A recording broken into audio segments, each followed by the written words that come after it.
Pour eux, c'est avoir des brands de haut niveau. Ça, c'est vraiment quelque chose qui est marquant. Quand je leur demande de faire un travail sur un thème, il y a 5 ou 6 thèmes sur competitive model, sur la responsabilité sociale de l'entreprise, sur le shareholder value, sur le value chain management, sur la globalisation. Et puis, ils peuvent choisir n'importe quelle entreprise du top 500 de Fortune, enfin, pour que ce soit quand même relativement simple et que je puisse moi aussi trouver les informations. Eh bien, c'est vraiment toutes les boîtes qui ont une marque de consumer product. Hein. Siemens, c'est une sacrée marque, mais ça ne les attire pas. Hein. Il y a des sociétés qui ont vraiment enfin Cisco et d'autres sont vraiment des noms dans un métier, business to business, mais ça ne les attire pas. L'Oréal, si je ne mets pas la cape à 5 étudiants, j'en ai 500 hein, qui choisissent L'Oréal ou autre chose du style Apple. C'est vraiment des choses qu'ils prennent en premier. Et en termes de thème, qu'est-ce qui les intéresse aujourd'hui, puisqu'on parle des étudiants? D'abord et avant tout ce qui est la responsabilité sociale de l'entreprise. Donc, voilà le point auprès des étudiants. Alors, je retournerai encore une fois la question, ce n'est pas ce que fait l'université ou l'école de gestion pour former des leaders. Je poserai la question, que font les entreprises et les CEO pour qu'auprès des jeunes en master aujourd'hui, il y a une véritable attirance et compréhension de l'entreprise. Que font les entreprises en termes de stages? Non pas des summer jobs, hein, des stages. Que font-ils pour sponsoriser des mémoires, des projets d'étudiants? Un grand nombre d'étudiants veulent faire des choses à l'étranger parce que ça fait partie de leur curriculum. Enfin, à l'ICHEC en particulier, mais ailleurs aussi, Erasmus a vraiment un succès phénoménal. Et donc ces étudiants vont partout. Mais que fait-on pendant que ces ressources humaines en apprentissage se déploient, vont partout, et que font les entreprises pour les accompagner? Alors, certaines ont développé vraiment une filière régulière et récurrente. Je vais mentionner par exemple Suez, parce qu'ils sont, mais tous les ans, il y a au moins 10 mémoires et 10 projets de stage partout dans le monde avec des étudiants, à l'ICHEC en tout cas, que je vois, et qui sont très porteurs. Hein. Il y a d'autres entreprises qui attirent beaucoup également. Un groupe comme Deleuze, par exemple, attire beaucoup les étudiants également. Alors pourquoi? Pourquoi Deleuze est plus perçu comme la marque dans la distribution, le leader, plutôt que Colruyt ou d'autres? Alors, on peut se poser la question, pas d'aller dans le fond. Je n'ai pas nécessairement le temps d'avoir des entretiens, disons, d'assessment individuel avec les étudiants pour comprendre, mais il y a un vrai sujet dans la masse, de voir sur les années la récurrence d'entreprises qui attirent les étudiants. Je ne vais rien dire sur Belgacom, mais j'en ai pas encore vu. Honnêtement, j'en ai pas vu. Donc je me demande pourquoi. C'est quand même un gros employeur, une grosse société qui a un renom en Belgique. Je n'ai pas vu beaucoup d'étudiants qui prennent des stages ou qui font des mémoires sur cette problématique d'évolution.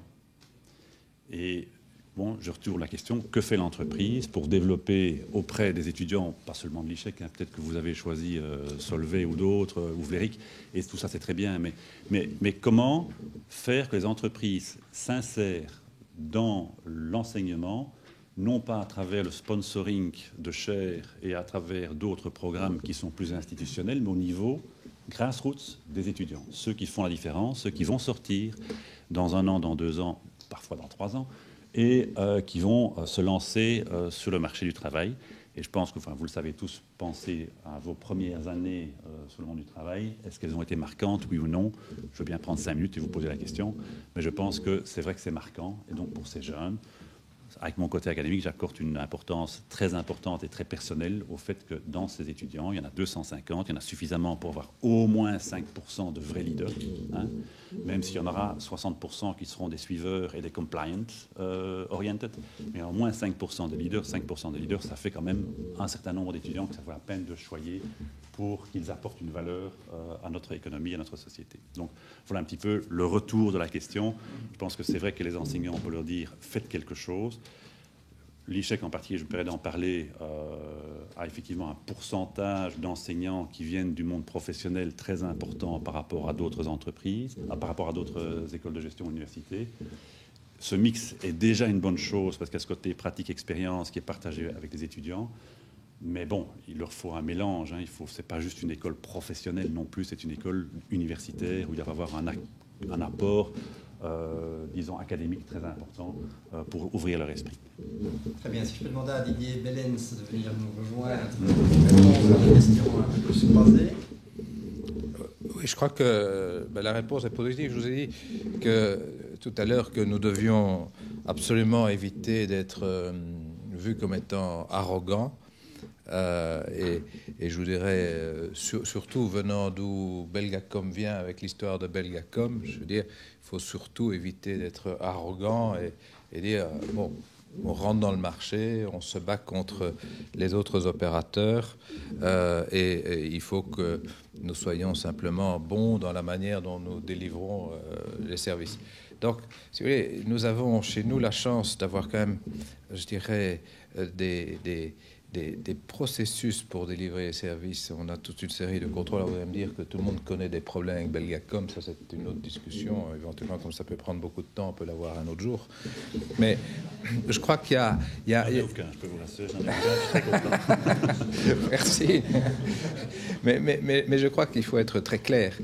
Je veux dire, je vous ai dit que nous devons avoir toute une série de partenariats avec d'autres sociétés. Ça peut être des plus grandes sociétés que nous, comme IBM, avec lesquelles on a d'ailleurs des relations. Donc ça peut être des grandes sociétés, ça peut être des petites sociétés, ça peut être des spin-offs, ça peut être des universités, ça peut être via des partenariats, via des prises de participation, des soutiens. Enfin, ça peut être toute une série de choses. Mais vous y arrivez, à mon avis, que si vous êtes suffisamment low profile et non arrogant. Donc ça, c'est le premier élément, et il faut le distiller dans la société. Et je veux dire, nous traquons, je dirais, au niveau des vendeurs, ceux qui restent avec l'idée plus arrogante qui pouvait exister dans le passé. Donc c'est un élément qui est traqué chez nous, si vous voulez. Donc c'est pas vu de manière positive. En ce qui concerne les marques, effectivement, si vous voulez, les marques, bon, vous parlez de Apple, vous parlez... Bien sûr, toutes ces marques-là, si vous voulez, c'est évident que c'est des marques fantastiques. C'est évident que, d'abord là, ils ont un leader charismatique extraordinaire. Il est évident qu'ils ont créé quelque chose d'exceptionnel, aussi bien au niveau du design, mais aussi, je crois que c'était les premiers qui ont compris qu'un téléphone, il fallait mettre des services, des produits, et que c'était simple à l'utilisation. Bon, moi qui utilise un BlackBerry, si je veux avoir autant d'informations sur mon BlackBerry que sur un iPhone, ça prendra plus de temps.